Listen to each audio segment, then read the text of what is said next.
guys? Corey Cedar here with Titan Lawn and Landscape. Going to talk to you today about tracking the performance of your bids if you're the only salesperson in your business, or if you have a sales team, maybe a sales rep that's going out and bidding lawn care and landscaping business. And this method works whether you're in lawn care, landscaping, pest control, tree work, electrical service, any service business that requires employees and material to produce the work. This method will work. So there's a lot of different ways to bid lawn care and landscaping work. Well, I shouldn't say there's different ways. There's different ways to pay the people that are selling, right? So you could either pay them 100% commission based on their sales. You could pay them salary plus commission. You could pay them just salary. But the best way to track the performance of the jobs that they are bidding is by tracking the gross profit margin of the work that they are bidding on and winning.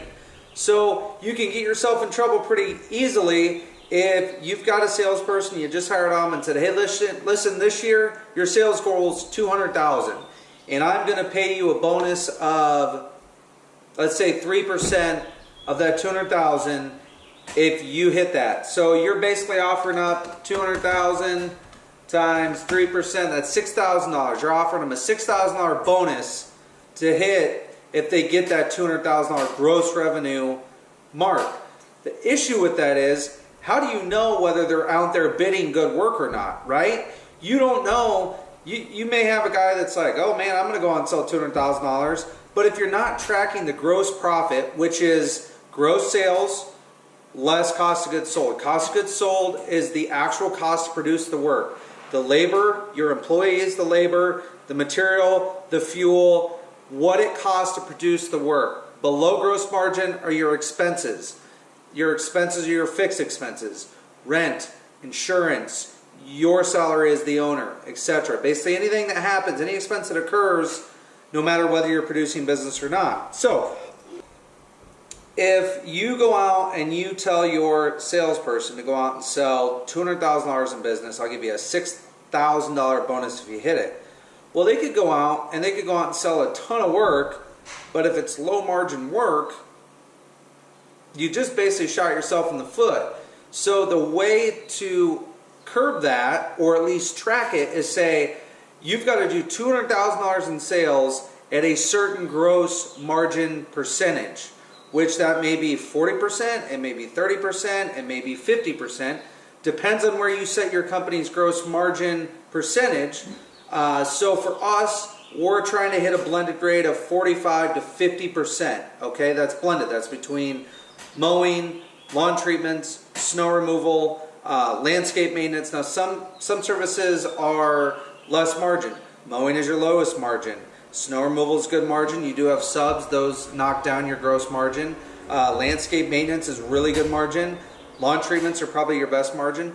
So if you tell this person to go out and sell $200,000 in work, you have to track the gross margin to make sure the work that they are selling is profitable. Because if they go out and they sell $200,000 in work and you start tracking the numbers and they're at a 30% gross margin, but you've set your budget to pay all your expenses based on a 45% gross margin, you're saying, oh, they went out and sold $200,000 in work at a 45% margin, and they just went out and sold sold $200,000 of work at a 30% margin because they just wanted to sell it and get their commission. You literally just left 15% profit on $200,000. That's $30,000 of gross profit to go pay the expenses of the business, and you're underwater. So you just paid them their base salary plus $6,000 and you lost $30,000 of profit, right? So 15% of $200,000 is $30,000.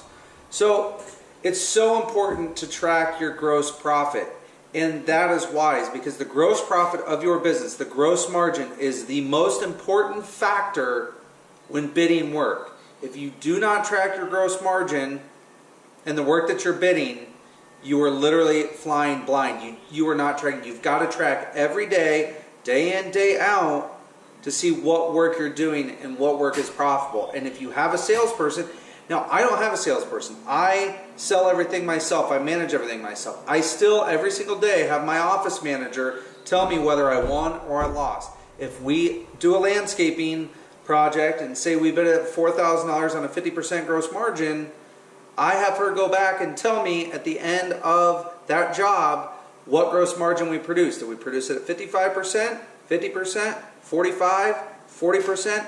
If it's below margin, if I bid at 50 and we come in at 40%, why is that? Was it my fault? Did I just miss something? Did the customer add something and the guys didn't and I didn't know? There's a lot of different factors, but once you start tracking gross margin and tracking your profit on a gross margin basis, you are going to get a very, very good feel of where your company's at and whether the work you're doing is profitable or not. Because gross margin, gross profit pays for your expense load, right? So if you set your expense budget, I'm going to make this really, really simple. Make your expense budget $100,000. So that's your officer salary, your rent, your insurance, your salary at $100,000, and you're producing $200,000 at 50%. Effectively, your net income would be zero, right? So gross profit $200,000. Or I'm sorry, gross revenue $200,000, 50% gross profit. Cost of goods sold is $100,000, and if your expenses on the business, your overhead expenses $100,000, you would essentially net zero at the end of the year. So you don't want to do it that way. That was easy math, but if you did, say, let's say $225,000 at a 50% gross margin, $112,500, and your overhead budget is $100,000, it's going to leave you $12,500 at the end of the year net operating income after you pay all your overhead. And I'm talking that includes your salary as the owner as well. So guys, bottom line, track your numbers, track your profit, know day in, day out what it is. The number one reason why businesses fail, it's not because people don't work hard.